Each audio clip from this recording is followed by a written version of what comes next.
আসসালামু আলাইকুম। এইচএসসি ২০২৬ পরীক্ষার্থীর জন্য আজকে আমরা মনোবিজ্ঞান প্রথম পত্র সাজেশন নিয়ে তোমাদের সামনে উপস্থিত হয়েছি। মনোবিজ্ঞান ৮টি সৃজনশীল থেকে ৫টি দিতে হবে, ৫০ মার্ক, এমসিকিউ ২৫ এবং প্র্যাকটিক্যাল ২৫, সব মিলে ১০০ মার্ক। অধ্যায় আছে ৮টি। দেখো, এই ৮টি থেকে তোমাদের ৮টি সৃজনশীল আসবে, তাহলে তোমাদের দিতে হবে 5টি। প্রথম অধ্যায় মনোবিজ্ঞান পরিচিতি, ইম্পর্টেন্ট। অধ্যায় ২ আচরণ ও আচরণের বিকাশ, এটি ইম্পর্টেন্ট। অধ্যায় ৩ আচরণের জৈবিক ভিত্তি, ইম্পর্টেন্ট। ৪ প্রেষণ ও আবেগ, ইম্পর্টেন্ট। ৫ শিক্ষণ ও স্মৃতি, এটাও ইম্পর্টেন্ট। এই 5টি অধ্যায় পড়লে তোমরা এখান থেকে 5টি বা 6টি সৃজনশীল কমন পাবে, 1 থেকে 5।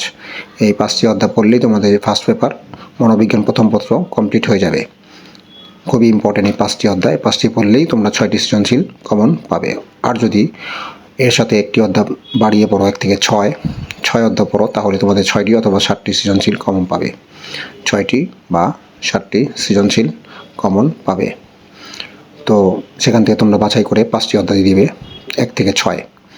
আর না হয় 1 থেকে 5 অবশ্যই পড়বে, এখান থেকে 5টি সৃজনশীল কমন পাবে, অথবা 6টি সৃজনশীল কমন পাবে। 5টি মাস্ট বি পাবে। তো 1 থেকে 5 পড়লে 5টি বা 6টি, 1 থেকে 6 পড়লে 6টি বা 7টি। তোমরা 1 থেকে 5 অবশ্যই পড়বে। তো এই ছিল মনোবিজ্ঞান প্রথম পত্র সাজেশন আজকের ভিডিওতে। পরবর্তী ভিডিওতে আমরা দ্বিতীয় পত্র সাজেশন নিয়ে তোমাদের সামনে উপস্থিত হব। সে পর্যন্ত ভালো থাকো, সুস্থ থাকো, ধন্যবাদ।